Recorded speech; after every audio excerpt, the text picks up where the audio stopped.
तो साहो, राधेश्याम और आदिपुरुष जैसी फिल्मों के बाद में प्रभास की जो अगली फिल्म है सलार पार्ट 1 सीज़फायर वो रिलीज हो चुकी है। और क्या इसके साथ प्रभास का कमबैक हो पाया है नहीं, या फिर जो सलार के मेकर्स यानी कि डायरेक्टर प्रशांत नील KGF 2 के बाद में वो अपनी कंसिस्टेंसी को कामयाब रख पाए या नहीं, चलिए इस वीडियो में देखते हैं। तो सबसे पहले स्टोरी से शुरू करते हैं, जो कि इस मूवी का सबसे इंपॉर्टेंट पार्ट है और शायद से एक्शन से भी बढ़कर। तो सबसे पहले फर्स्ट हाफ से शुरू करते हैं, क्योंकि फर्स्ट हाफ जो इस मूवी का स्टोरी से ज्यादा बिल्डअप देने में लग जाता है, क्योंकि स्टोरी जो है इसकी सेकंड हाफ से शुरू होती है मेरे ख्याल से, तो मुझे ऐसा लगता है। क्योंकि फर्स्ट हाफ में ज्यादातर करके हमें बिल्डअप देखने को मिलता है, जहाँ पर सबसे इंपॉर्टेंट कैरेक्टर हमें शुरुआत में तो श्रुति हसन का लगता है, जहाँ पर वो इंडिया आती है, वो किस वजह से आती है, क्या है, वो सारी की सारी चीज़ें हमें काफ़ी सारे क्वेश्चंस हमें देखने को मिलते हैं कि प्रभास ऐसा क्यों है, जहाँ पर कहानी जो है वो प्रेजेंट टाइम में यानी कि आज के समय पर चलती रहती है, जहाँ पर हमारे सामने कई सारे क्वेश्चंस आते रहते हैं कि प्रभास ऐसा क्यों कर रहा है, उसकी माँ उसे मतलब किसी भी चीज़ के अंदर जाने से क्यों रोक रही है, या फिर वो सबसे छुप कर क्यों रह रहे हैं, या फिर श्रुति हसन का कैरेक्टर का इंपॉर्टेंस क्या है। वो सारी चीज़ें हमें काफ़ी ज़्यादा क्वेश्चन छोड़ती है,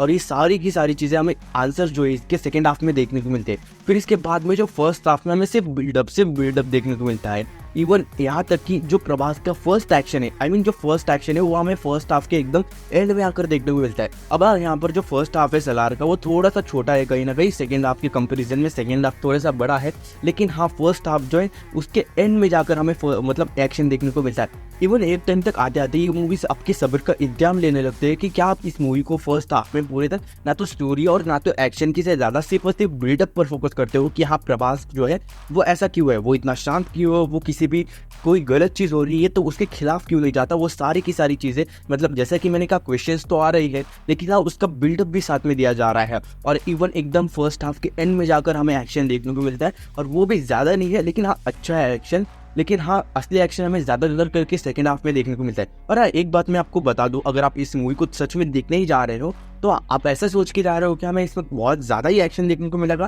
तो मैं आपको पहले ही चीज़ें क्लियर कर दूं कि इस मूवी में 75% ड्रामा, कॉन्वर्सेशन या तो वर्ल्ड बिल्डिंग पे फोकस किया गया है, और 25% इस मूवी का सिर्फ और सिर्फ एक्शन है। ज़्यादातर करके 75% जैसा कि मैंने कहा वर्ल्ड बिल्डिंग, कॉन्वर्सेशन, ड्रामा इसी चीज़ पर डिपेंड है। और देखो कहीं ना कहीं ये चीज़ मैं देखता हूँ अपनी नज़रिए से, जो कि अच्छी भी लगती है कि हाँ प्रशांत नील वर्ल्ड बिल्डिंग में काफ़ी ज़्यादा माहिर है, वो अपनी वर्ल्ड बिल्डिंग को काफ़ी डिटेलिंग रखते हैं। और अब अगर हम बात करें सेकंड हाफ की, तो वो सच में काफ़ी ब्रिलियंट था। मतलब कि यार दाद देना चाहूँगा मैं प्रशांत नील की, बंदे ने सच में वर्ल्ड बिल्डिंग में कोई भी कसर नहीं छोड़ी है। मतलब छोटी से छोटी लीडर किस तरीके से चीज़ें काम करती है। खानसार को लेकर सबसे पहले तो शुरू करूँ तो खानसार बना कैसे, वहाँ पर लोग कैसे आए, फिर उसके बाद में खानसार टाइम अनुसार धीरे धीरे कैसे डेवलप होते गए। आज़ादी के समय पर कैसे खानसार भारत से अलग होने की कोशिश की उसने, और हर एक चीज़ खानसार काम कैसे करता है, वहाँ पर रूल कौन करता है, पूरे खानसार को किस किस जगह पर डिवाइड किया गया है, उन्हें कौन चलाता है, कैसे एक के बाद एक खानसार के जो मेंबर्स है रैंकिंग है उनकी,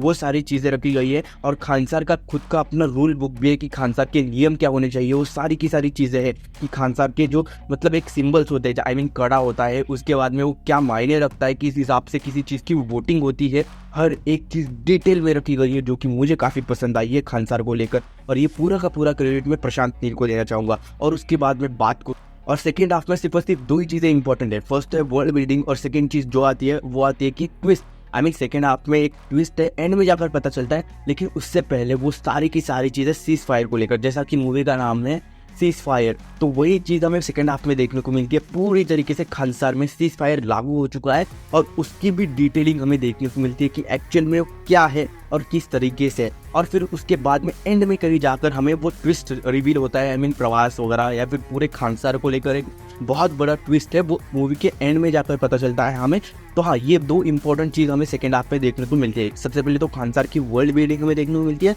और दूसरे बाद में जो सलार, ये एक्चुअल में सलार पार्ट 1 सीज़फायर, ये जो नाम है मूवी का, एक्चुअल में सीज़फायर का मतलब क्या है और वो मूवी में क्या इंपॉर्टेंट पार्ट रखता है, वो पूरा का पूरा हमें सेकेंड हाफ में देखने को मिलता है। जो कि अगेन मुझे काफ़ी अच्छा लगा कि मूवी का जो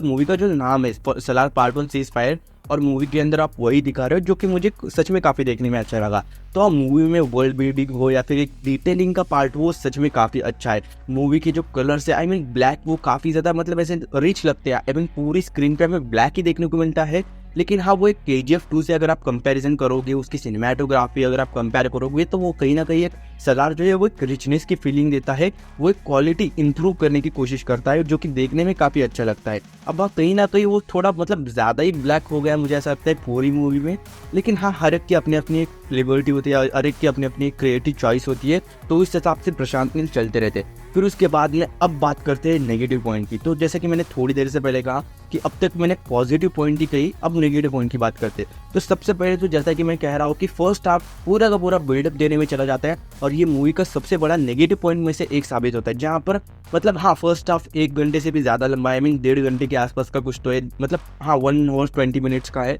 तो इस हिसाब से पूरा फर्स्ट हाफ आप सिर्फ और सिर्फ बिल्डअप देने में चला जाता है, तो वो कहीं ना कहीं नेगेटिव पॉइंट है। और जैसा कि मैंने कहा एक्शन इस मूवी में कम है, तो मुझे ऐसा लगता है पर्सनली कि जो श्रुति सिंह का एक कैरेक्टर है, उसका जो एक स्टोरी लाइन चलती रहती है फर्स्ट हाफ में, वो कहीं ना कहीं उस पर थोड़ा ज़्यादा एक्शन इन्वॉल्व किया जा सकता था। जो फर्स्ट हाफ के एंड में एक्शन है वो कहीं ना कहीं फर्स्ट हाफ के आप आधा डेवलप करने में लगा देते फर्स्ट हाफ, और आधा मतलब एक्शन से भरा रख देते, और फिर उसके बाद में सेकेंड हाफ में जो कहानी नरेशन होना शुरू होती है खान साहब की, तो वो कहीं ना कहीं फिर से वैसी कंटिन्यू चल सकती थी। लेकिन हाँ फर्स्ट हाफ पूरा डेवलप करने में ही लगा देना, वो कहीं ना कहीं नेगेटिव पॉइंट मुझे ऐसा लगता है। फिर अब बात करते हैं सेकंड नेगेटिव पॉइंट की। तो सबसे पहले तो क्या प्रशांत नील की फिल्मों में या फिर उनके ओवरऑल अगर हम KGF 2 KGF देखें, तो उनका कैरेक्टर इंट्रोडक्शन जब होता है ना, तो वो हमें पसंद आता है। लेकिन यहाँ पर सलार में वो चीज़